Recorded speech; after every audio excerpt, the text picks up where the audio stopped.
पंजाब सरकार पंजाब दे आम लोगों की सरकार है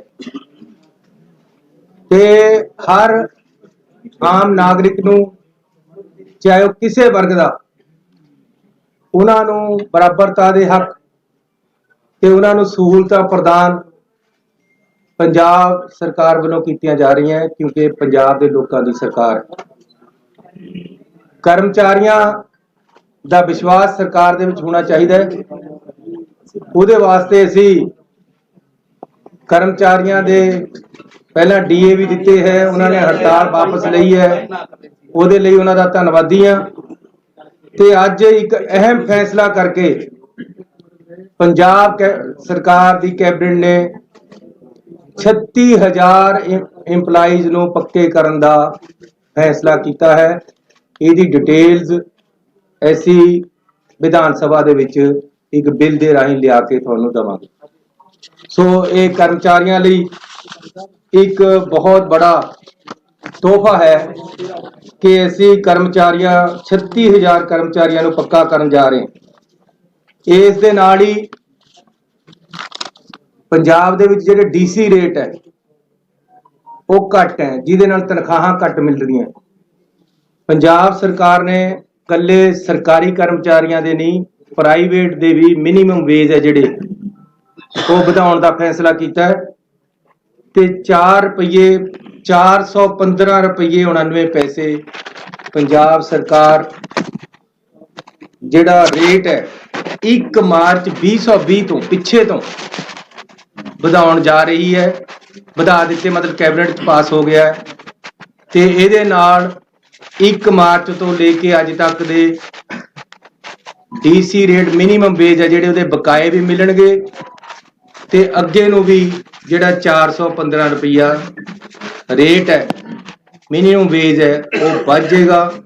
इहदे नाल आउटसोर्स खास तौर पर जिहड़े जिन्ने मुलाजम है या फैक्ट्रियां दे विच जिन्ने मुलाजम लगे हुए है, काम करते हैं, प्राइवेट काम करते हैं, उन्होंने फायदा होएगा। जिहड़ी साडी सोच सी कि बहुत घट तनख्वाह मिलती है उसनूं असीं अपनी नूं अगे वधा के तनख्वाह वधाई है। पंजाब दे विच हमेशा ये गल रही है कि रेत माफिए का राज है। तुसीं किसे दरिया ते चले जाओ,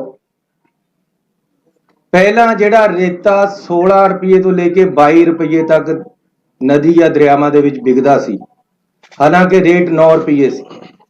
अज सरकारी रेट 9 रुपये है। ऐसी अपनी सरकार आउण तो बाद बिल्कुल सीधा करता काम, तुसीं किसे दरिया ते चले जाओ अज 9 रुपये रेता मिल रहा है। लेकिन यह भी महंगा है।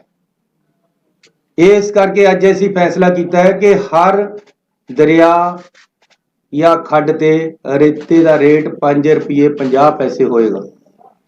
इहदे विच ये भी सरकार दे सारे पैसे नहीं है या ठेकेदार दे नहीं है। इहदे विच जिमीदार जिहदी जमीन दरिया, क्योंकि दरिया है जिहड़ा वो 90% या 80% जिमीदारां दा है, उहदी मालकी जिमीदारां दी है। जिहदी जमीन है वो भी पैसे भालदा है, उन्होंने भी पहला रेट मिलता है। इहदे जिमीदार दे पैसे भी होणगे, इहदे विच भराई भी होएगी। जिहड़ी भराई है वो भी 5.5 रुपये च होएगी। जिहड़ा ठेकेदार है वह रास्ता बना के देगा, गड्डी कोई फस गई उन्होंने कढ़ेगा, सारा काम उहदा होएगा, सिस्टम वो चलाएगा, कंडा वो लगाएगा, भर्ती वो करेगा। ये सारा कुछ बिच्चे जमीन के पैसे, बिच्चे भराई, बिच्चे सदाई, सारा कुछ 5.5 रुपये च, जिहड़ा 9 रुपये च पहला मिलता सी, सरकारी रेट 9 सी, पर 16 तो 22 रुपये तक पहला बिकता रहा। पहला मैं एक्सपेरीमेंट किया कि क्या जे मैं मुख्यमंत्री बन गया, साड़ी सरकार नवीं आ गई, कांग्रेस की सरकार आई दोबारे तो, क्या मैं कर सकदा कि 9 रुपये पर बिके? ये मैं टेस्ट किया। उहदे वास्ते सारे SSB DCआं नूं बुला के मीटिंग करके कहा कि या मैं नहीं है या 9 रुपये रेता नहीं है। अज कोई पंजाब का बंदा हथ खड़ा करके कह दे कि दरिया ते 9 रुपये नहीं बिकता तो मैं जिम्मेवार। लेकिन कल तो 5.5 रुपये बिकेगा। पहला 5-7 हज़ार रुपये ट्रक सस्ता हो चुके हैं, कल नूं तुसीं देखियो कित्थे जाना है। ਲੇਕਿਨ ਮੈਂ ਕਲੀਅਰ ਕਰ ਦੇਣਾ ਚਾਹੁੰਦਾ, ਕਈਆਂ ਨੂੰ ਕਨਸੈਪਟ ਦੇ ਵਿੱਚ ਕਲੈਰਿਟੀ ਨਹੀਂ ਹੁੰਦੀ। ਪਿੰਡਾਂ ਦੇ ਵਿੱਚ ਇਹ ਦਰਿਆ ਦੇ ਉੱਪਰ ਦਾ ਰੇਟ ਹੈ। ਉਸ ਤੋਂ ਬਾਅਦ ਟਰਾਂਸਪੋਰਟ ਹੈ ਜਿਹੜੀ, ਉਹਨਾਂ ਨਾਲ ਵੀ ਅਸੀਂ ਗੱਲ ਕਰ ਰਹੇ ਕਿ ਮਿਨੀਮਮ ਟਰਾਂਸਪੋਰਟ ਲੱਗੇ ਤਾਂ ਕਿ ਜਿਹਨੇ ਘਰ ਬਣਾਉਣਾ ਹੈ ਉਹਨੂੰ ਰੇਤਾ ਘੱਟ ਤੇ ਘੱਟ ਰੇਟ ਤੇ ਮਿਲੇ। ਲੇਕਿਨ ਇਹ ਕਿਉਂਕਿ ਠੇਕਾ 31 ਮਾਰਚ ਤੱਕ ਦਿੱਤਾ ਹੋਇਆ ਪਹਿਲਾਂ ਤੋਂ, ਇਹ ਪਾਲਿਸੀ ਸਾਨੂੰ ਬਹੁਤ ਹੀ ਪਸੰਦ ਨਹੀਂ ਆ ਰਹੀ। ਪਰ ਸਾਨੂੰ ਕੋਰਟਾਂ ਕਚਹਿਰੀਆਂ ਤੋਂ ਬਚਣ ਲਈ ਫਿਲਹਾਲ ਅਸੀਂ ਇਹਨੂੰ ਬਹੁਤ ਘੱਟ ਕਰਤੇ ਲਿਆਏ ਹਾਂ।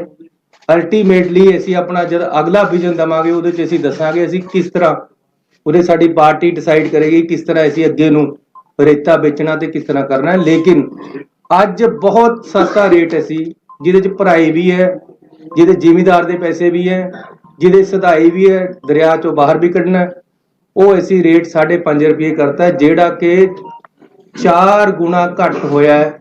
ਸਾਡੀ ਉਹ ਪਿਛਲੀ ਸਰਕਾਰ ਤੇ ਪਿਛਲੀ ਬਾਦਲਾਂ ਦੀ ਸਰਕਾਰਾਂ ਨਾਲੋਂ ਤਾਂ ਸ਼ਾਇਦ 6 ਗੁਣਾ ਘੱਟ ਹੋ ਗਏ। ਸੋ ਇੱਕ ਵੱਡੀ ਰਾਹਤ ਦਿੱਤੀ। ਨਾਲ ਅੱਗੇ ਕਿਹਾ ਹੈ ਕਿ ਜ਼ਿਮੀਂਦਾਰ ਆਪਣੇ ਖੇਤ 'ਚੋਂ ਟਰਾਲੀ ਵੀ ਪਟਾਉਂਦਾ ਹੈ ਇੱਕ ਮਿੱਟੀ ਦੀ, ਜਾ ਕੇ ਜੀਪਾਂ ਲੈ ਕੇ ਖੜ ਜਾਂਦੇ ਕਿ ਜੀ ਲਿਆਓ ਰਿਓਲਟੀ। ਕਿਸੇ ਨੇ ਭਰਤ ਪਾਉਣਾ ਹੈ ਉਸ ਨੂੰ ਤੰਗ ਕਰਦੇ ਹੈ। ਐਸੀ ਇਹ ਕਰਤਾ ਹੈ ਕਿ ਮਿੱਟੀ ਕੋਈ ਜ਼ਿਮੀਂਦਾਰ ਆਪਣੇ ਖੇਤ 'ਚੋਂ ਪਟਾਉਂਦਾ ਹੈ। ਦੇਖੋ ਮੈਂ ਪਿੰਡਾਂ ਦੇ ਵਿੱਚ ਜਾਂਦਾ ਰਹਿੰਦਾ ਹੈ, ਪਿੰਡਾਂ 'ਚ ਕਿਹਾ ਕਿਸੇ ਨੇ ਵਿਆਹ ਕਰਨਾ ਹੈ ਤਾਂ ਤੰਗੀ ਹੁੰਦੀ ਹੈ, ਅਗਲਾ 2 ਫੁੱਟ ਮਿੱਟੀ ਚੁਕਾ ਦਿੰਦਾ ਹੈ, ਸਾਡੀ ਰਾਇਲਟੀ ਵਾਲੇ ਅੱਧੇ ਪੈਸੇ ਲੈ ਲੈਂਦੇ ਜਾ ਕੇ। ਹੁਣ ਅਸੀਂ ਬਿਲਕੁਲ ਕਲੀਅਰ ਕਰਤਾ ਹੈ ਕਿ ਕੋਈ ਜ਼ਿਮੀਂਦਾਰ ਆਪਣੀ 3 ਫੁੱਟ ਤੱਕ ਮਿੱਟੀ ਚੁਕਾਵੇ, ਕੋਈ ਪੈਸਾ ਨਹੀਂ ਲੈਣਾ ਕਿਸੇ ਨੇ, ਨਾ ਹੀ ਜਾਣਾ ਹੈ, ਨਾ ਕੋਈ ਮਨਜ਼ੂਰੀ ਦੀ ਲੋੜ ਹੈ। ਤੇ ਨਾਲ ਦੀ ਨਾਲ ਇੱਟਾਂ ਬੜੀਆਂ ਮਹਿੰਗੀਆਂ ਹੋ ਰਹੀਆਂ, ਉਹਦਾ ਇੱਕ ਬੜਾ ਕਾਰਨ ਇਹ ਹੈ ਕਿ ਉਹ ਮਾਈਨਿੰਗ ਪਾਲਿਸੀ ਲੱਗ ਜਾਂਦੀ ਉਹਦੇ ਤੇ। ਜਦੋਂ ਭੱਠੇ ਵਾਲਾ ਮਿੱਟੀ ਚੱਕਦਾ ਹੈ, ਜ਼ਿਮੀਂਦਾਰ ਤੋਂ ਭੱਠੇ ਵਾਲਾ ਮਿੱਟੀ ਲੈਂਦਾ, ਜ਼ਿਮੀਂਦਾਰ ਨੂੰ 4 ਪੈਸੇ ਆ ਜਾਂਦੇ 1 ਫੁੱਟ ਦੇ, ਲੇਕਿਨ ਅੱਧੇ ਪੈਸੇ ਮਾਈਨਿੰਗ ਵਾਲੇ ਲੈ ਜਾਂਦੇ। ਅੱਜ ਅਸੀਂ ਇਹ ਫੈਸਲਾ ਕਰ ਲਿਆ ਕਿ ਭੱਠਿਆਂ ਨੂੰ ਮਾਈਨਿੰਗ ਪਾਲਿਸੀ ਤੋਂ ਬਾਹਰ ਕਰ ਦੇਣਾ, ਜਿਹਦੇ ਨਾਲ ਭੱਠਾ ਵਾਲਾ ਜ਼ਿਮੀਂਦਾਰ ਨਾਲ ਸਿੱਧਾ ਕੰਟਰੈਕਟ ਕਰਕੇ ਉਦੋਂ ਮਿੱਟੀ ਲੈ ਲਵੇ, ਵਿੱਚ ਠੇਕੇਦਾਰੀ ਸਿਸਟਮ ਜਾਂ ਮਾਫੀਆ ਜਾਂ ਮਾਈਨਿੰਗ ਕੁਛ ਨਹੀਂ, ਫ੍ਰੀ ਹੋ ਗਿਆ ਇਹ ਕੰਮ ਪੰਜਾਬ 'ਚ। ਅੱਜ ਤੋਂ ਬਾਅਦ ਵੈਸੇ ਤਾਂ ਅਸੀਂ ਕਾਫੀ ਦਿਨਾਂ ਤੋਂ ਕਰ ਚੁੱਕੇ ਹਾਂ, ਲੇਕਿਨ ਅੱਜ ਤੋਂ ਬਾਅਦ ਤਾਂ ਜੇ ਕੋਈ ਮਿੱਟੀ ਵਾਲਾ ਭਰਤ ਪਾਉਣ ਜ਼ਿਮੀਂਦਾਰ ਮਿੱਟੀ ਚੁਕਾਉਂਦਾ ਕੋਈ ਤੰਗ ਕਰੇਗਾ ਤਾਂ ਮੈਂ ਜ਼ਿੰਮੇਵਾਰ ਹਾਂ, ਮੇਰਾ ਗਲਾ ਕੱਟਿਓ। ਜੇ 5.5 ਰੁਪਏ ਤੋਂ 1 ਪੈਸਾ ਵੀ ਰੇਤਾ ਵੱਧ ਵਿਗੇ ਤਾਂ ਮੈਂ ਜ਼ਿੰਮੇਵਾਰ ਹਾਂ। ਪਹਿਲਾਂ ਮੈਨੂੰ ਬਹੁਤ ਬੰਦੇ ਕਹਿੰਦੇ ਸੀ ਇਹ 9 ਰੁਪਏ ਵੀ ਨਹੀਂ ਤੁਸੀਂ ਕਰ ਸਕਦੇ, ਜੇ ਤਾਂ ਬਹੁਤ ਬੰਦੇ ਇਨਵੋਲਵ ਹੈ, ਇਹਦੇ 'ਚ ਪੁਲਿਸ ਇਨਵੋਲਵ ਹੈ, ਇਹਦੇ 'ਚ ਫਲਾਣਾ ਇਨਵੋਲਵ ਹੈ, ਇਹਦੇ 'ਚ ਢਿਮਕਾ। 9 ਰੁਪਏ ਵਿਕ ਰਿਹਾ। ਇੰਪਲੀਮੈਂਟੇਸ਼ਨ ਜਿਹੜਾ ਲੀਡਰ, ਜਿਹੜੀ ਸਰਕਾਰ, ਜਿਹੜੀ ਪਾਰਟੀ ਰਾਜ ਨੂੰ ਚਲਾ ਰਹੀ ਹੈ ਉਹਦੀ ਵਿਲ ਤੇ ਹੈ। ਇਹ ਮੈਂ ਪਿਛਲੇ ਮੁੱਖ ਮੰਤਰੀਆਂ ਨੂੰ ਵੀ ਕਿਹਾ ਸੀ, ਜੇ ਸਾਡੀ ਕੈਬਨਿਟ, ਸਾਡਾ ਪਾਰਟੀ, ਸਾਡਾ ਮੁੱਖ ਮੰਤਰੀ ਚਾਹੁੰਦਾ ਕਿ ਜੀ ਇੰਪਲੀਮੈਂਟੇਸ਼ਨ ਕਾਨੂੰਨ ਦੀ ਹੋਵੇ ਤਾਂ ਹੁੰਦੀ ਹੈ। ਚੰਡੀਗੜ੍ਹ ਦੇ ਵਿੱਚ ਵੜਦੇ ਸਾਰੇ ਜੀ ਦੇਖਣ ਲੱਗ ਜਾਂਦੇ ਬੈਲਟ ਕਿੱਥੇ ਹੈ, ਇੰਪਲੀਮੈਂਟੇਸ਼ਨ ਹੈ ਚੰਡੀਗੜ੍ਹ 'ਚ ਕਾਨੂੰਨ ਦੀ। ਪੰਜਾਬ ਦੇ ਵਿੱਚ ਜੇ ਰੇਤਾ ਵੱਧ ਵਿਕਦਾ ਹੈ ਤਾਂ ਇੰਪਲੀਮੈਂਟੇਸ਼ਨ ਨਹੀਂ ਸੀ, ਵੰਡ ਕੇ ਖਾ ਰਹੇ ਸੀ ਉੱਪਰਲਾ ਪੈਸਾ। ਐਸੀ ਬਿਲਕੁਲ ਸਿੱਧਾ ਕਰਤਾ ਕੰਮ। ਕਿਸੇ ਦਰਿਆ ਪਰ ਚਲੇ ਜਾਓ, ਹੁਣ ਜੇ ਕਿਤੇ ਟਰਾਲੀਆਂ ਭਰ ਹੋ ਰਹੀਆਂ, ਕਿਤੇ ਮਿੱਟੀ ਚੱਕ ਹੋ ਰਹੀ ਹੈ ਤਾਂ ਉਹ ਮਾਫੀਆ ਨਹੀਂ ਹੈ, 5.5 ਰੁਪਏ 'ਚ ਵਿਕੇਗਾ ਔਰ ਸਹੀ ਰੇਟ ਦੇ ਵਿੱਚ ਵਿਕੇਗਾ। ਅਸੀਂ ਇਹ ਕਰਾਂਗੇ ਕਿ ਜਿੱਥੇ ਪਾਣੀ ਨਹੀਂ ਆਉਂਦਾ ਉੱਥੇ ਰੇਤਾ ਨਹੀਂ ਚੱਕਣਾ, ਕਿਉਂਕਿ ਉੱਥੇ ਫਿਰ ਖਦਾਨੇ ਬਣਨੇ, ਪਾਣੀ ਨੇ ਉਹਨੂੰ ਰੀਚਾਰਜ ਤਾਂ ਕਰਨਾ ਨਹੀਂ ਰੇਤੇ ਨੂੰ। ਇਸ ਕਰਕੇ ਜਿੱਥੇ ਜਿੱਥੇ ਪਾਣੀ ਆਉਂਦਾ, ਦਰਿਆਵਾਂ ਦੇ ਆਲਰੇਡੀ ਖੱਡਾਂ ਤੈਅ ਹੈ, ਹੋਰ ਵੀ ਕਰਾਂਗੇ, ਲੇਕਿਨ ਸਸਤਾ ਔਰ ਸਹੀ ਰੇਟ ਤੇ ਰੇਤਾ ਪਿੰਡਾਂ 'ਚ ਮਿਲੇਗਾ। ਮਿੱਟੀ ਦਾ ਕੋਈ ਮਾਫੀਆ ਨਹੀਂ ਹੋਏਗਾ, ਪੱਠੇ ਵਾਲਿਆਂ ਨੂੰ ਕੋਈ ਤੰਗ ਨਹੀਂ ਕਰੇਗਾ।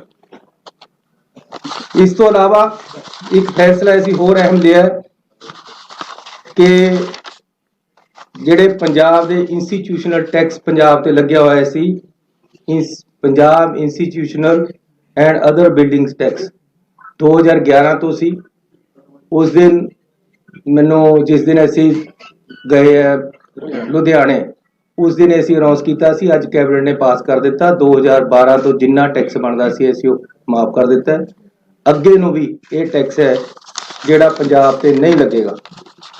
ਇਸ ਤੋਂ ਇਲਾਵਾ ऐसी वन टाइम सैटलमेंट ਜਿਹੜੀ ਕੰਪਾਊਂਡੇਬਲ ਬਿਲਡਿੰਗਸ ਹੈਗੀਆਂ ਜਿਹੜੀਆਂ ਸ਼ਹਿਰਾਂ ਦੇ ਵਿੱਚ ਇਹ ਵੱਡੀ ਰਾਹਤ ਦੇ ਰਹੇ ਹੈ ਕਿ ਜਿਹੜੀਆਂ ਬਿਲਡਿੰਗਾਂ ਬਣ ਗਈਆਂ ਉਹਦੇ ਪਰ ਕਿਸੇ ਨੇ ਚਵਾਰਾ ਪਾ ਲਿਆ, ਕਿਸੇ ਨੇ ਹਾਈਟ ਜ਼ਿਆਦਾ ਵਧਾ ਲਈ ਜਾਂ ਕਿਸੇ ਨੇ ਬਾਹਰ ਨੂੰ ਥੋੜਾ ਬਹੁਤਾ ਕੱਢ ਲਿਆ। ਜਿਹੜਾ ਕੁਝ ਕੰਪਾਊਂਡੇਬਲ ਹੈ ਉਹਨਾਂ ਨੂੰ ਅਸੀਂ ਰੇਟ ਵੀ ਘਟਾ ਦਿੱਤੇ ਆ 25%। ਉਹਨਾਂ ਨੂੰ ਦੁਬਾਰੇ ਲੀਗਲਾਈਜ਼ ਕਰਨ ਦਾ ਇੱਕ ਵਨ ਟਾਈਮ ਪਾਲਿਸੀ ਲੈ ਕੇ ਆਏ ਹੈ ਜਿਹੜੀ ਕਿ ਕੱਲ ਤੋਂ ਚਾਲੂ ਹੋ ਜਾਏਗੀ। ਇਸ ਦੇ ਨਾਲ ਇਹ ਸਾਡੇ ਅੱਜ ਦੇ ਐਲਾਨ ਹੈ ਜਿਹੜੇ ਕਿ ਅਸੀਂ ਵੱਡੀ ਰਾਹਤ ਪੰਜਾਬ ਦੇ ਲੋਕਾਂ ਨੂੰ ਦਿੱਤੀ ਹੈ। ਸਾਡੇ ਐਡਵੋਕੇਟ ਜਨਰਲ ਸਾਹਿਬ ਨੇ ਤੁਸੀਂ ਜਾਣਦੇ ਹੋ ਕਾਫੀ ਦਿਨਾਂ ਤੋਂ ਅਸਤੀਫਾ ਦਿੱਤਾ ਹੋਇਆ ਸੀ, ਅੱਜ ਕੈਬਨਿਟ ਨੇ ਉਹਨੂੰ ਮਨਜ਼ੂਰ ਕਰ ਲਿਆ।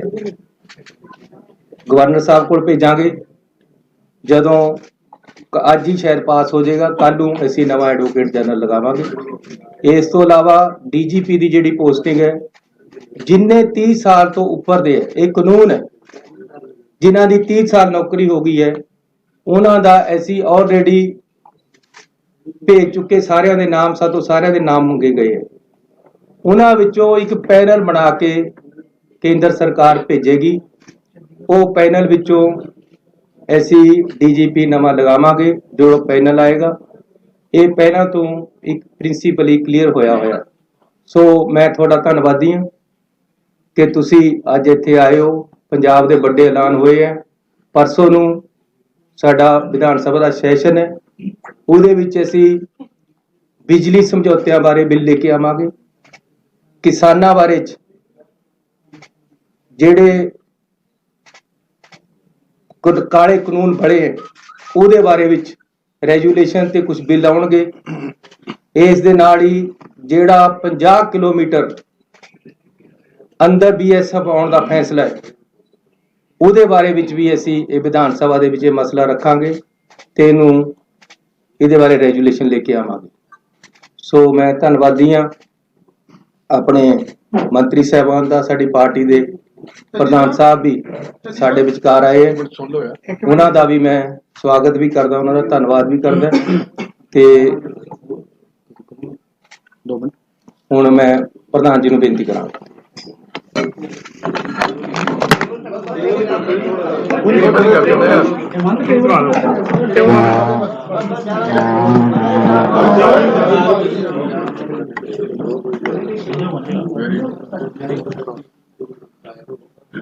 प्यारे दोस्तों, मुख्यमंत्री साहब, मेरे बहुत रिस्पैक्टेड कलीग्स, मैं बधाई देना सीएम साहब ਨੂੰ कि मेरी मन ਦੀ बहुत ਵੱਡੀ ਤਾਂਘ ਸੀ ਇਹ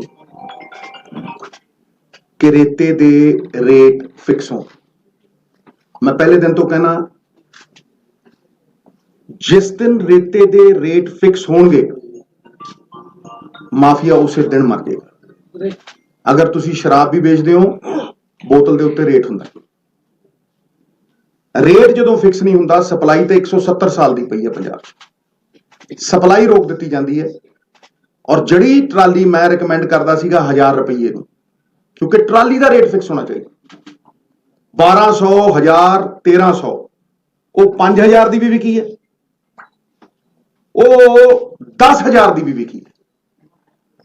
ਔਰ ਇਹ ਸਟੇਟ ਦਾ ਰਿਸੋਰਸ ਹੈ। ਜਿਹੜੀਆਂ ਅਮੈਨਿਟੀਜ਼ ਅੱਜ ਸੀਐਮ ਸਾਹਿਬ ਦੇ ਰਹੇ ਨੇ ਇਹ ਵਧਾਈ ਦੇ ਪਾਤਰ ਨੇ, ਪਰ ਇਹਨਾਂ ਅਮੈਨਿਟੀਜ਼ ਨੂੰ ਸਸਟੇਨ ਕਰਨ ਦੇ ਲਈ ਸਟੇਟ ਦੇ ਖਜ਼ਾਨੇ 'ਚ ਬਲ ਚਾਹੀਦਾ। ਇਹ ਤਾਂ ਹੀ ਸਸਟੇਨ ਹੋਣਗੀਆਂ।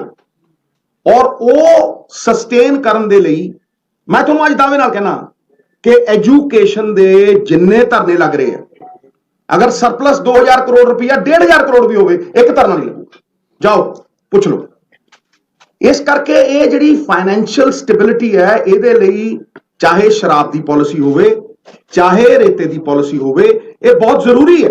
ਔਰ ਅੱਜ ਸੀਐਮ ਨੇ ਪਹਿਲੀ ਪੌੜੀ ਚੜੀ, ਇੱਕ ਐਸਾ ਇਤਿਹਾਸ ਰਚਿਆ ਕਿ ਪਹਿਲੀ ਵਾਰ ਅੱਜ ਇਹ ਹੋਇਆ ਕਿ ਜੀ ਰੇਤੇ ਦਾ ਰੇਟ ਫਿਕਸ ਹੋਊਗਾ।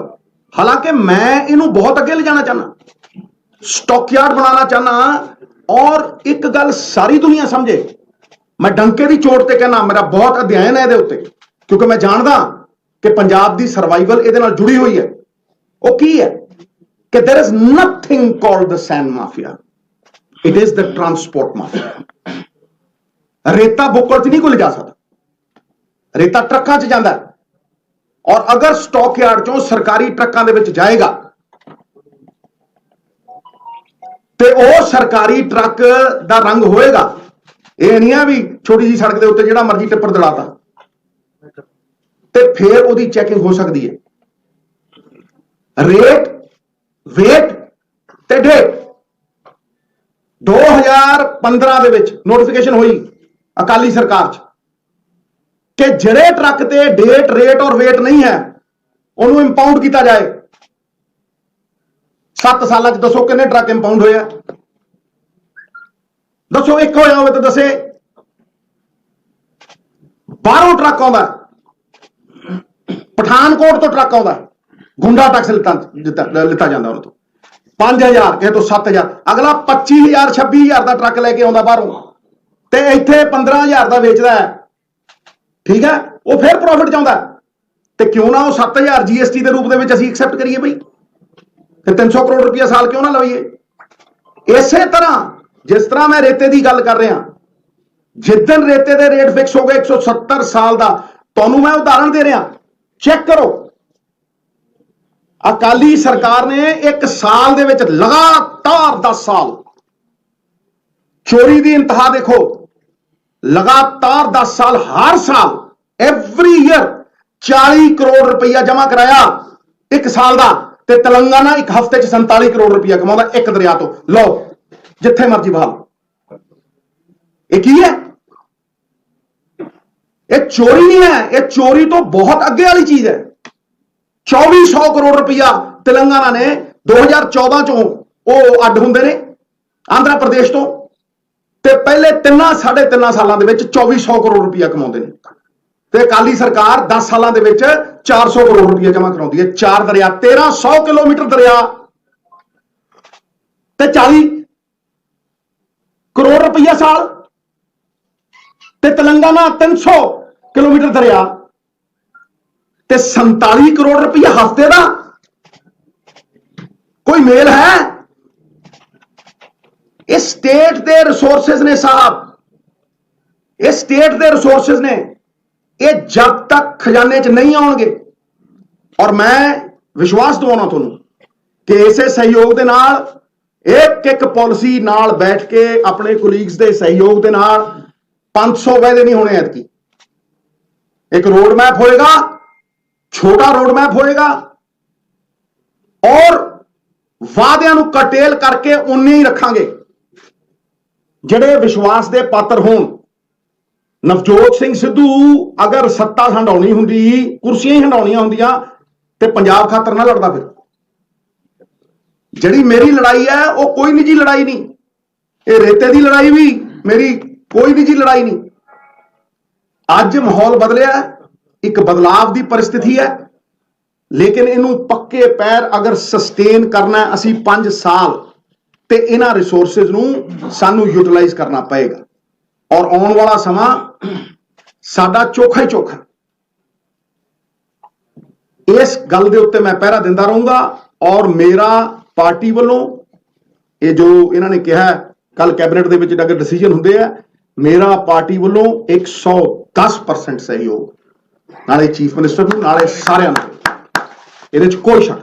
बहुत बहुत धन्यवाद जी सर। हाँ जी, हाँ बोलो बोलो बोलो बोलो बोलो, जुग जुग जियो मेरे प्यारे, बोलो।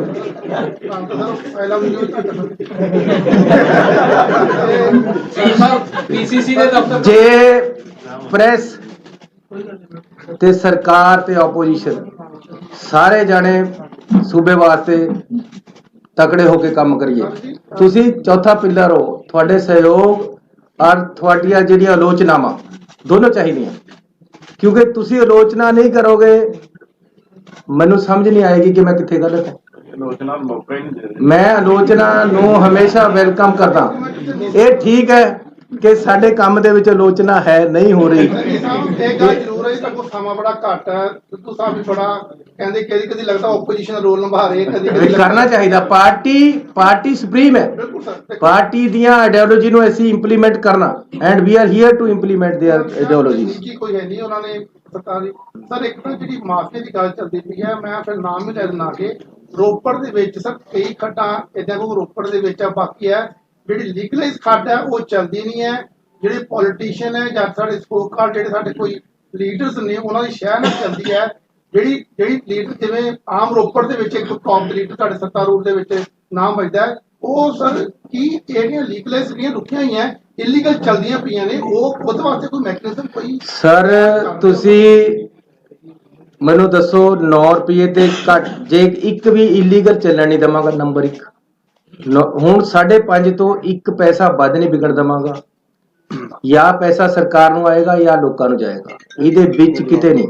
ਤੁਸੀਂ ਇਹਨਾਂ ਨੇ ਉਹਨੇ ਟਰਾਲੀ ਦੀ ਗੱਲ ਕਰੀ ਹੈ, ਜਿਹੜਾ ਮੈਂ ਅੱਜ ਰੇਟ ਦਿੱਤਾ ਮੇਰੀ ਆਪਣੀ ਸਰਕਾਰ ਨੇ, ਸਾਡੀ ਪਾਰਟੀ ਦੀ ਸਰਕਾਰ ਨੇ 5.5 ਰੁਪਏ, ਉਹਦੇ ਨਾਲ 800 ਰੁਪਏ ਦੀ ਟਰਾਲੀ ਭਰਦੀ। ਅੱਜ ਤੱਕ ਕਦੇ ਸੁਣਿਆ 800 ਰੁਪਏ ਦੀ ਟਰਾਲੀ ਭਰ ਜਾਏਗੀ ਰੇਤੇ ਦੀ? ਔਰ ਇਹਦੇ ਵਿੱਚ ਭਰਾਈ ਵੀ ਹੈ, ਇਹਦੇ ਵਿੱਚ ਚੁਕਾਈ ਵੀ ਹੈ, ਇਹਦੇ ਵਿੱਚ ਠੇਕੇਦਾਰ ਜ਼ਿਮੀਦਾਰ ਦੇ ਪੈਸੇ ਵੀ ਹੈ। ਅਗਲਾ ਆਵੇ, ਮੈਂ ਕਹਿੰਦਾ ਜੀ ਤੁਸੀਂ ਇਹ ਦਰਿਆ ਦਾ ਰੇਟ ਹੈ, ਕੋਈ ਬੰਦਾ ਆਪਣੀ ਟਰਾਲੀ ਲਿਆ ਕੇ ਭਰਾ ਲਵੇ, ਕੋਈ ਆਪਣਾ ਟਰੱਕ ਲਿਆ ਕੇ ਭਰਾ ਲਵੇ। ਟਰਾਂਸਪੋਰਟ ਜੇ ਜ਼ਿਆਦਾ ਪੈਸੇ ਲੈਂਦਾ ਆਪਣਾ ਟਰੱਕ ਕਰਕੇ ਲਿਆਓ, ਅਸੀਂ ਤਾਂ ਤੁਹਾਨੂੰ ਭਰ ਕੇ ਦੇਣਾ, ਭਰ ਕੇ ਵੀ ਦੇਵਾਂਗੇ। ਜੇ ਅਗਲਾ ਆਪਣੀ ਜੀਸੀਬੀ ਨਾਲ ਭਰਦਾ ਆ ਕੇ ਤਾਂ 1 ਰੁਪਿਆ ਸੈਂਕੜਾ ਭਰਾਈ ਦਾ ਰੇਟ ਹੈ, ਉਹ ਘੱਟ ਹੋ ਜਾਏਗਾ। ਸੋ ਬਹੁਤ ਹੀ ਲਿਬਰਲ ਔਰ ਲੋਕਾਂ ਦੇ ਪੱਖੀ ਐਸੀ ਪਾਲਿਸੀ ਲੈ ਕੇ ਆਏ ਹੈ। ਲੇਕਿਨ ਫਿਰ ਮੈਂ ਕਹਿੰਦਾ ਕਿ ਸਾਡੀ ਪਾਰਟੀ ਦਾ ਵਿਜ਼ਨ ਹੈ ਜਿਹੜਾ, ਉਹ ਆਉਣ ਵਾਲੇ ਸਮੇਂ 'ਚ ਅਸੀਂ ਲਾਗੂ ਕਰਾਂਗੇ ਔਰ ਨਵੀਂ ਪਾਲਿਸੀ ਜਿਹੜੀ ਅਸੀਂ ਇੱਕ ਵਿਜ਼ਨ ਦਵਾਂਗੇ ਤੇ ਕੋਈ ਖੱਡ ਐਸੀ ਇਲੀਗਲ ਚੱਲਣ ਨਹੀਂ ਦਵਾਂਗੇ। ਠੀਕ ਹੈ, ਪਿਛਲੇ ਸਮੇਂ 'ਚ ਜਿਹੜਾ ਕੁਝ ਹੋਇਆ ਤੁਹਾਨੂੰ ਵੀ ਪਤਾ ਹੈ, ਕੌਣ ਮਜੀਠੀਆ ਸੀ, ਕੌਣ ਸੀ, ਕਿੱਥੇ ਕਿੱਥੇ ਕਿਸ ਤਰ੍ਹਾਂ ਚੱਲਦਾ ਰਿਹਾ। ਇਹੀ ਇੱਥੇ ਸੁਖਵੀਰ ਸੀਗਾ, ਇਹੀ ਕੁਝ ਇੱਥੇ ਹੋਇਆ। ਲੇਕਿਨ ਭਰਾਵੋ ਇੱਕ ਗੱਲ ਦੱਸ ਦੇਣਾ, ਹੁਣ ਲੋਕਾਂ ਦੀ ਸਰਕਾਰ ਹੈ। ਮੈਂ ਲੋਕਾਂ ਨੂੰ ਕਹਿ ਦੇਣਾ ਕਿ ਆਪਣਾ ਮੋਬਾਈਲ ਲੈ ਕੇ ਖੜ ਜਾਓ, ਉੱਥੇ ਮੇਰੇ ਨੌਜਵਾਨ ਮੁੰਡੇ ਖੜਨਗੇ। ਪੁਲਿਸ ਵਾਲਿਆਂ ਨੂੰ ਕਹਿਤਾ ਜਾਂ ਤੁਸੀਂ ਨਹੀਂ ਜਾਂ ਮੈਂ ਨਹੀਂ। ਨੌਜਵਾਨ ਮੁੰਡਾ ਇੱਕ ਮੈਨੂੰ ਕੋਈ ਵੀਡੀਓ ਪਾ ਦੇਵੇ ਕਿ ਜੀ ਨੇ ਮੇਰੇ 5.5 ਨਹੀਂ 5 ਰੁਪਏ 60 ਪੈਸੇ ਲਏ, ਜਾਂ ਉਹ ਨਹੀਂ ਆ ਮੈਂ। ਬਹੁਤ ਧੰਨਵਾਦ। ਮੈਂ ਇੱਕ ਮਿੰਟ ਇਸ ਗੱਲ ਦਾ ਜਵਾਬ ਦੇਣਾ, ਮੈਂ ਇਸ ਗੱਲ ਦਾ ਜਵਾਬ ਦੇਣਾ, ਮੈਂ ਤੁਹਾਨੂੰ ਜਵਾਬ ਦੇਣਾ। ਮੈਂ ਦੇਖੋ ਰੋਪੜ ਕੀ ਹੋ ਰਿਹਾ ਕੀ ਨਹੀਂ ਹੋ ਰਿਹਾ ਨਿੱਜੀ ਤੌਰ ਦੇ ਉੱਤੇ ਇਹ ਤੁਸੀਂ ਤਹਿਕੀਕਾਤ ਕਰੋ, ਜੇ ਪ੍ਰੂਫ ਹੈਗਾ ਤਾਂ ਦਿਓ, ਠੀਕ ਹੈ। ਮੈਂ ਤੁਹਾਨੂੰ ਇੰਨਾ ਕਹਿਣਾ ਚਾਹੁੰਦਾ ਔਰ ਡੰਕੇ ਦੀ ਚੋਟ ਤੇ ਕਹਿਣਾ ਚਾਹੁੰਦਾ, ਇਹ ਜੋ ਕੁਝ ਸ਼ਰਾਬ 'ਚ ਹੋਇਆ, ਜੋ ਕੁਝ ਰੇਤੇ 'ਚ ਹੋਇਆ, ਇਹ ਇੱਕ ਕਾਰਟਲ ਕਰਕੇ ਹੋਇਆ। ਕਾਰਟਲ ਠੇਕੇਦਾਰੀ 'ਚ ਬਣਦਾ। ਜਿੱਥੇ ਜਿੱਥੇ 35,000 ਕਰੋੜ ਰੁਪਏ ਕਮਾਏ ਗਏ, ਜਿੱਥੇ ਜਿੱਥੇ 3 ਸਾਲਾਂ ਦੇ ਵਿੱਚ 2,500 ਕਰੋੜ ਰੁਪਏ ਕਮਾਏ ਗਏ 300 ਕਿਲੋਮੀਟਰ ਦਰਿਆ ਚੋਂ, ਉੱਥੇ ਸਟੇਟ ਓਨਡ ਸੀ, ਉਹ ਉੱਥੇ ਕਾਰਪੋਰੇਸ਼ਨ ਸੀ। ਮੈਂ ਤੁਹਾਡੀ ਗੱਲ ਦਾ ਜਵਾਬ ਦੇ ਰਿਹਾ। ਸਵਾਲ ਇਹ ਹੈ ਕਿ ਮਹਾਰਾਜ ਪਾਪੀ ਨਹੀਂ ਮਾਰਨੇ, ਪਾਪ ਮਾਰਨਾ। ਇੱਕ ਸਿਸਟਮ ਐਸਾ ਹੈ ਜਿਹੜਾ ਕਹਿੰਦਾ ਆ ਹੁਣ ਮੇਰੇ ਨਾਲ ਰਲ, ਜਦੋਂ ਤੂੰ ਚੋਰ ਹੋ ਗਿਆ ਤੇ ਤੈਨੂੰ ਨਾਲ ਰਲਾਵਾਂਗਾ। ਸੁਣੋ ਮੈਂ ਮੇਰੀ ਗੱਲ ਪੂਰੀ ਕਰਨੇ ਮਿੱਤਰਾ, ਪੂਰੀ ਕਰਨੇ। ਸਿਸਟਮ ਜਦੋਂ ਉਹ ਹੋਇਆ ਸਟੇਟ ਓਨਡ, ਚਾਹੇ ਸ਼ਰਾਬ ਹੋਵੇ ਤੇ ਚਾਹੇ ਰੇਤਾ ਹੋਵੇ, ਕਿਸੇ ਦਾ ਵਾਸੀ ਨਹੀਂ ਚੱਲਣਾ, ਕਿਉਂਕਿ ਉਹ ਸੂਬੇ ਦਾ। ਫਿਰ ਸ਼ਰਾਬ ਦੀ ਬੋਤਲ ਵੀ ਜੇ ਅੱਧਾ ਕਿਲੋਮੀਟਰ ਤੁਰੀ ਤੇ ਪਤਾ ਲੱਗੂ ਉੱਤੇ ਚਿੱਪ ਲੱਗੀ ਹੋਊ। ਇਹ ਨਹੀਂ ਹੈ ਵੀ ਰਾਤ ਨੂੰ ਕਦੇ ਕਿੱਧਰ ਨੂੰ ਚਲੀ ਗਈ ਤੇ ਕਦੇ ਕਿੱਧਰ ਨੂੰ ਚਲੀ ਗਈ ਤੇ ਕਦੇ ਕਿਹਦੇ ਦਾ ਤੇ ਕਦੇ ਕਿਸੇ ਦਾ।